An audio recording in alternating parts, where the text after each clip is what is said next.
Hi everyone, welcome to my analysis compilation number 14. There's no particular category for this compilation, it's just a little bit of a mix of everything. And in this clip we're going to be dealing with driving in a staggered formation. Now, both of these lanes are going ahead at the roundabout, and it's the black Audi in front and this lorry to the right that we're watching. It looks as though the black Audi driver uses the lorry as a shield and gets onto the roundabout. This is okay to do, but now they need to be where my viewer is, or well in front. Where they are now is the worst place they could position, and it's going to prove costly. The lorry driver simply can't see the black Audi from there. Would this have crossed your mind, or would you have been comfortable in your lane? Hopefully, if you weren't aware of the lorry's blind spots, you are now.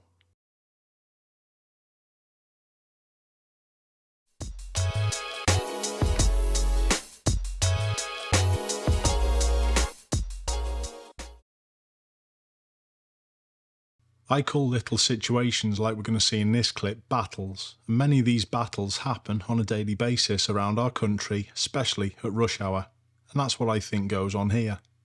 Road users are very territorial over their space, well, what they perceive as their space, and this usually causes conflict.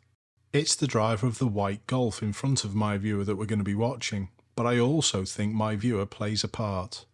When people drive with a mindset of what flow is best for themselves rather than the greater good for everyone, it's usually the things that spark these little battles. And just remember, a battle has two sides to it. I don't think that white Mercedes was too happy about being passed on the left either. In queuing traffic like this, there's no problem with using the left lane. Even if you're passing the vehicles on the right, it's not a problem. And this is what goes on here. But just remember, there's a number of people who still feel as though undertaking is illegal when it's not. But I would like your opinion on what my viewer does now.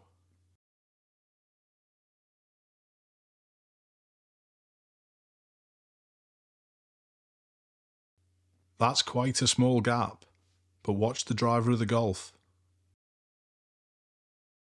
If you see situations like this, back off and submit, it's not worth it. But try and also analyse what actions happened to cause it in the first place. Some nice crisp footage from a Technologic camera. If you need a camera system for your bike, or in fact any vehicle that you use on the road, please check out the links in the description and use the code AshleyNeil for a further 5% discount.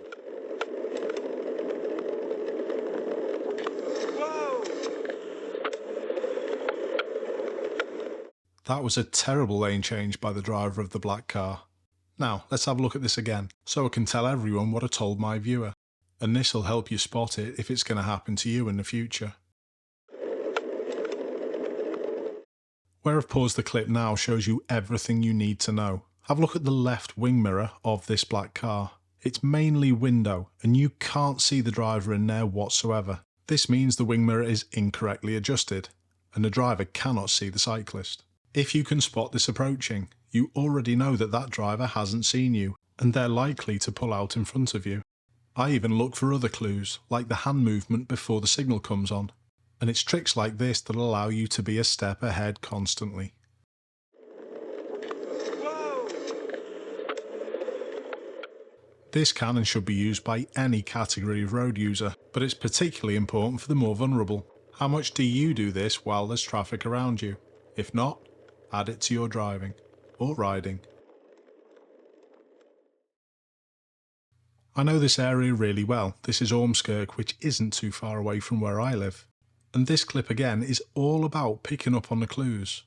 And I honestly think my viewer should be looking to do a better job if something like this happens again. Let me show you why. We're coming up to Ormskirk train station and there's a few people about on the bridge. I'll pause the clip so we can assess it.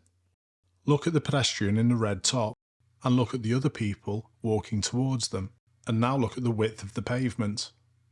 That isn't going to work, is it? I know it's really easy when I get to pause the video and have a look at it a number of times. But the key is to be able to pick up on these scenarios and work this out when you're approaching. So when the pedestrian in the red top walks out into the road, you know it's going to happen. And you're ready to fix the problem. There looked as though there was even contact by the way my viewer stops.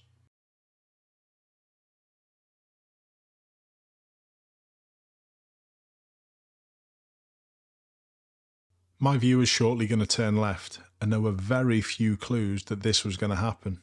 My viewer did a brilliant job here. Remember, half the speed gives you twice the time. Do you know where the problem's coming from?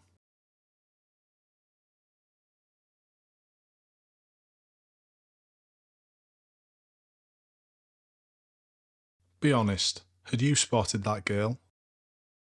Let's have a look again and see what clues there were. But before we start, I would like to say that there was possibly no clues visible from the driving seat.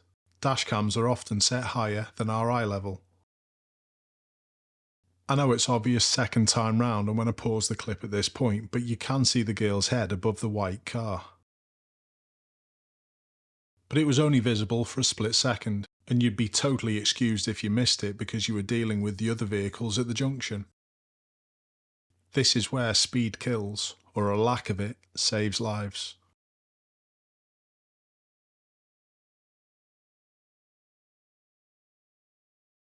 Perfect job. My viewer is driving down this single track road with a young child in the car, and quite soon they're faced by someone who doesn't want to give way, even though they should have reversed back themselves. Could end up in the issue. I think they're going to have to go back because they've got a passing place there. I don't have anything.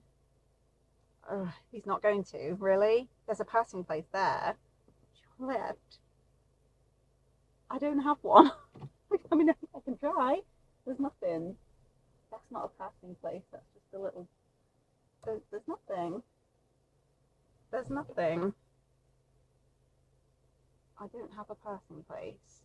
I don't have a passing place. You've got to go back. There's like... Why will he not give in? He wouldn't have done this if it was a police car, would he? No. I know, I'm going into a bush. You could go back there. Oh my, you're insane. Mate. What the fuck? Excuse me? Absolutely. Look at him. He's done the right thing. I've nothing but respect for this lady on how she dealt with it. Absolutely. She did her best to fix the situation and was non-confrontational throughout. Top draw. Unbelievable. This final clip is from Liverpool, very close to where I live, and it shows how easily people could get knocked down and killed.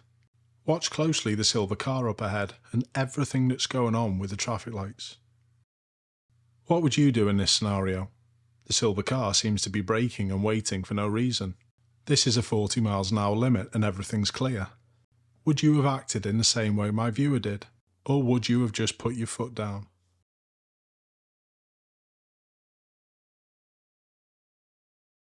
Pretty scary that one, isn't it? Please let me know in the comments the one thing that you think that you've learned from watching this video. Keep safe everyone, I'll see you soon.